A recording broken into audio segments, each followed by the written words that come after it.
Support केलाय प्रत्येक गोष्टीमध्ये. मग हम्म. फायनान्शियली असो, इमोशनली असो, हम्म. सर्व गोष्टींमध्ये. So, इमोशनली पण तू डाऊन होतेस हो, खूप होते. कधी? मी खूप सेन्सिटिव्ह आहे तशी. जेवढी मी कॉमेडी वाटत नाही करते, पण जेवढी मी ही म्हणजे ती करते. पर्सनल लाईफनी हे डिफरंट आहे. हां, असं म्हणजे डिफरंट रील नाही पण इमोशन तू नाही दाखवत पडद्यावर मी. नाही दाखवत. हां, जास्त नाही दाखवू पण नाही शकत ना, कारण की काच दाखवायचं लोकांना की आपण केवढे वीक आहोत किंवा आपण केवढे स्ट्रॉंग लोक आहोत मजा असं. घेतात हां, वरून. बट ऑब्व्हियस लोकांना तेच हवंय आणि लोकं तेच करायला बसलेत. हम्म. सो हा. आहे माझं एक असं रडू नको रिअल. बाबा आता, रडू नको. नाही रडत रे मग अख्खे डोळे भरले तुझे. रील आणि रिअल कॅरेक्टर खूप डिफरंट आहे. हा ना. हां, म्हणजे पण असं खरं असतं की जसं इन्स्टावरती किंवा जसं सोशलवरती लोकं दाखवतात तसं पर्सनल लाईफ असतं त्यांचं नसतं ना. बऱ्याच वेळेस, मोस्टली असं. मग तिथे एवढे इमोशन वगैरे कसं काय कंट्रोल करतेस? काय नाही, बस रूममध्ये लॉक करून घ्यायचं, रडायचं. रडायचं, शांत व्हायचं किती वेळ रडायचं आणि तरी? दरवाजा ओपन झाला की नॉर्मल जशी मी पहिल्या आतमध्ये जाताना होती ना तसंच बाहेर यायचं असं. अच्छा. की काहीच नाही झालं, कुठे काय झालंय, सगळं ठीक आहे असं. किती वेळ रडली आहेस तरी मॅक्झिमम असा? मी तुला सांगू, मी पूर्ण 24 आवर्स रडली. काय बात 24 करतेस? आवर्स. पाणी वगैरे मधात पित होतीस? म्हणजे तसं तर असं कंटिन्यू मग जेवण वगैरे करत होतीस? नाही. काही नाही, फक्त रडणं. काय झालं होतं असं? नाही सांगू शकत सांग. ना. नाही सांग. हे आपण नंतर आपण काढून टाकू. नाही. पक्का मी तुला हे पाठवणार रॉ क्लिप, तेव्हा आपण काढून टाकू. तू सांग. नाही रे. हा काढून टाकू ना. नाव नको घेऊ ना, नाव कशाला घेतेस? मम्मी पप्पाला माहित पडेल म्हणून असं वाटतं. असं काय नाही. आता मग बोल ना, नाव नको घेऊ. चोरांच्या नाव कशाला घ्यायचं? म्हणजे ते रिलेशनशिप असंच नाही, बट फॅमिली मधलंच आहे. म्हणजे जेव्हा माझ्या मम्मीची पण डेथ झाली होती आणि तेव्हा सर्व गोष्टी होत्या. सो त्या पॉइंटला होतं थोडंसं माझं डाऊनफॉल की त्या सिच्युएशनला मी खूप असं नाही का बोलतात तेवढे शब्द पण नाही येत. नहीं आई फील यू. चलो नेक्स्ट इसमें जाते हैं हम. नेक्स्ट स्टेज पे जाते हैं, तो इसलिए मैंने बोला अभी कि skip कितना करते पैसा लेते हो अभी आप? क्या ये सब बताने का नहीं नहीं रहता. मतलब ब्रांड कैसे रीच आउट करते हैं? ब्रँड्स तो एजन्सी के थ्रू ही रीच आउट करते. म्हणजे स्टार्टिंगला मी जेव्हा रील्स बनायची तेव्हा तर मला झिरो स्कोप होता म्हणजे प्रमोशन्समध्ये और वॉट एव्हर. तर मला प्रमोशन्सचं काही नॉलेज सुद्धा नव्हतं तेव्हा, असं की प्रमोशन केल्यावरती पैसे मिळतात किंवा आपण इंस्टाग्रामवरती प्रमोशन पण करू शकतो. कॉन्टेंटमध्ये आले त्याच्यानंतर मला प्रमोशन्स यायला लागले. त्यानंतर मी बरेच 2-3, 4-5 ब्रँड्स केलेत आत्तापर्यंत 4-5 महिन्यात. हा ना. So- मग पॉडकास्ट मध्ये आलीस ना, अशीच थोडी आली हो, आता मी अशीच फेमस होणार. मग. नाही चांगलं आहे, बट आता मी माझा जॉब वगैरे सोडून फुल टाइम कॉन्टेंट क्रिएशन करते. सो आय एम होपिंग की सर्व चांगलं जावं, खूप सारे ब्रँड्स प्रमोशन यावे. काय जॉब करत होतीस आता? मी बीपीओ सेक्टरमध्ये होती. BPO call centre. अच्छा. ते क्लायंट्स वगैरे हँडल करायचे ते. मग सोडला तो जॉब. कधी किती दिवस झाले त्याला? मला सोडून आता रिसेंटली सोडलंय मी, 1 महिना झालं. अरे काय बात करते, डायरेक्ट पॉडकास्ट मध्ये जॉब सोडून? एक म्हणजे लास्ट मंथच्या 20ला आमची लास्ट वर्किंग डे होता माझा.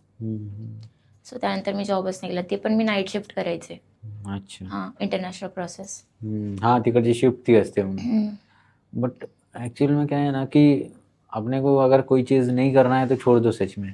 मैं तो यही बोलता हूँ. माझं तर असं मला असं झालं ना की भाई का करायचंय मला हे माझं हे आहेच नाही. इंटरेस्ट पण नाही. हां, इंटरेस्ट नाही, जस्ट बिकॉज पैसे कमवायचे म्हणून मी करते. बट मी आता एक गोष्ट असं करते की मला जी गोष्ट आवडते ती मी करते आणि त्यातून जर मला पैसा भेटतोय तर मग मी का जी मला जी गोष्ट आवडत नाही ती करून मी पैसा कमवू. बरोबर. हां एक्झॅक्टली. आणि कन्सिस्टन्सी असली कुठल्या ह्याच्यात असू दे, जर तुला इंटरेस्ट असेल तर तू त्याच्यात जास्त एफर्ट मारशील अजून.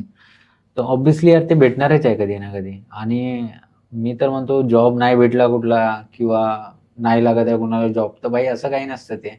जेव्हा जी गोष्ट भेटायची तेव्हा भेटेलच. जी गोष्ट जेव्हा भेटायची ती गोष्ट भेटतेच. आणि माझं तर म्हणणं जॉबच्या मागे पळण्यापेक्षा आपल्याला जी गोष्ट आवडते त्या गोष्टीकडे जास्त फोकस द्या. कदाचित त्या गोष्टीमध्ये जास्त स्कोप आहे तुम्हाला. कोणाला बिझनेस आवडत असेल तर बिझनेस करा, कोणाला कोचिंग आवडत असेल कोचिंग करा. सिंपल. आम्हाला कॉन्टेंट क्रिएशन आवडतं, आम्ही कॉन्टेंट क्रिएशन करतो. कन्सिस्टन्सी पण मेन आहे की कोणती गोष्ट जर तुम्ही स्टार्टिंगला करताय त्या गोष्टीमध्ये तुम्हाला सक्सेस भेटेल किंवा नाही भेटेल. सो तिथे होप्स लूज नाही केल्या पाहिजे असं, आणि कन्सिस्टन्सी ठेवली पाहिजे पहिली गोष्ट तर. हां ना. ते बोलतात ना, slow and steady wins the race. हा, कळशीत कळशी. आपला हे बनवतो ना तो इथला अहिल्यानगरच्या, तुझ्या याच्यावर नाही सौरभ मालोदे म्हणून. आले असेल बट मला नाव नाही माहिती. कळशीत कळशी, अरे किती फेमस त्याच्या रील झाल्या. कळशीत कळशी, हा खूप फेमस झालाय तो. ठीक आहे, तू पण बनव त्याच्या याच्यावर रील. सॉरी. आता एका रील स्टार मध्ये आणि कॉन्टेंट क्रिएटर मध्ये मेनली काय डिफरन्स असतो? रील स्टार मध्ये बघ, रील स्टार मध्ये हे आहे की आपण जे दुसऱ्यांनी गाणे बनवलेले आहेत किंवा काही गाणंच म्हणू शकतोस तू, ते आहे त्याच्यावरती फक्त आपल्याला कॅमेऱ्यासमोर जायचंय, सॉन्ग प्ले करायचंय, ऍक्ट करायचंय, आपले एक्सप्रेशन दाखवायचे. So that is also big task की प्रत्येक जणांना त्या सॉन्गच्या हिशोबाने एक्सप्रेशन नाही देत आहे. सो रील स्टार होणं काही चुकीची गोष्ट नाहीये, ती चांगलीच गोष्ट आहे. बट चॉईस, प्रेफरन्स असते. त्यांना पण बोलवतात ना गणपतीची आरती हे वगैरे, गरबा वगैरे असतो, त्यांना पण बोलवतात. बिकॉज लोकांना म्हणजे जे म्युझिक प्रोडक्शन असतं किंवा फिल्म प्रोडक्शन असतं, त्या लोकांना त्यांचे एक्सप्रेशन्स कळतात की कसे एक्सप्रेशन्स देतात ते लोक. सो त्याच्या हिशोबाने त्या लोकांना म्हणजे म्युझिक व्हिडिओ मध्ये कास्टिंग होते असं. आणि कॉन्टेंट क्रिएशन मध्ये असं असतं की आपल्याला आपली स्क्रिप्ट स्वतः लिहावी लागते. अच्छा. की आपल्याला थोडी मेहनत करावी लागते त्याच्यामध्ये. स्क्रिप्ट लिहा आणि त्यानंतर मग ते शूट करा, त्याचं एक्झिक्युशन कसं करायचंय ते चेक करा, डायरेक्शन कसं करायचंय ते चेक करा. त्याच्यामध्ये एडिटिंग करताना तुला कोणता साऊंड इफेक्ट टाकायचा जो इफेक्टफुल वाटेल, कोणतं गाणं टाकायचं जे इफेक्टफुल वाटेल, ते सगळं खूप दिमाग लावावा लागतो त्या गोष्टीमध्ये क्रिएशनला. हा, म्हणजे असं नाही की 15 सेकंदाची व्हिडिओ आणि मग असं की हा भाई काय नुसतं बनवलंय. त्याच्या मागे पण खूप असतं की भाई विचार करावा लागतो एका गोष्टीला घेऊन. सो खूप लॉंग लेंदी प्रोसेस आहे ती. सो आहे म्हणजे जे ब्रँड्स विचार करतात ना की काय काय ब्रँड्स असे पण असं की 2000-3000 येऊन अप्रोच करणार की हमारा इतना बजेट है उतना बजेट है. सो काय काय लोक ती गोष्ट नाही घेत की चल नाही करणार मी प्रमोशन. रिझन हेच आहे की त्याच्या मागे खूप मेहनत आहे. हा, नाही करायला पाहिजे ना ते. बघ ते तुझ्या आयडियावर आले, तुला अप्रोच करतायत म्हणजे ते तुला घेणारच भाई त्या याच्यासाठी. प्रोडक्ट असेल काय पण ऑब्विस आहे. हा, तर मागायचे जास्त पैसे, फक्त जे पॉडकास्ट साठी बोलतात त्यांना पैसे नाही मागायचे. असं सांगतोय मी. नाही माग, मला फक्त, मी तुझा मित्र आहे म्हणून मला नको. बाकीच्यांना माग पैसे, लूट डायरेक्ट.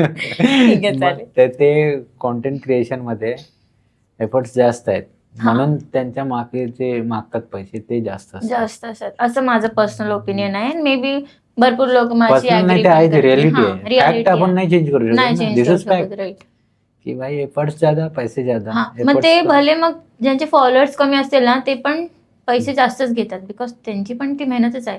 काय काय कॉन्टेंट क्रिएटर असे असतात की त्यांचे फॉलोअर्स नसतात जास्त, म्हणजे 5,000 म्हण 6,000 म्हण, ते लोक पण जास्त चार्ज करतात. मग ते तेव्हा ब्रँडवाले हे पण मग हे नाही बघत की तुझे फॉलोअर्स किती आहेत काय आहेत.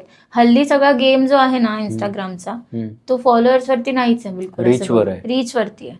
कारण की तू बघ 1,000 फॉलोअर्स पण आहेत ना ज्यांचे, त्यांची रीच ना 10 मिलियन 11 मिलियन 12 मिलियन. माझा एक फ्रेंड आहे पर्सनली. सो त्याचे जेव्हा मी त्याला फॉलो केलं किंवा जेव्हा आमची ओळख झाली ना तेव्हा त्याचे फॉलोअर्स खूप कमी होते आणि तेव्हा त्याची रीच म्हणजे 10Kच्या अंडरच होते त्याचे फॉलोअर्स आणि त्याची रीच ना तेव्हा चांगली होती. 22 मिलियन 21 मिलियन अशी त्याची रीच होती. बापरे. ठीक आहे. आणि तेव्हा मग आमचं त्या ह्याच्यावरती आमचं डिस्कशन झालेलं आणि आता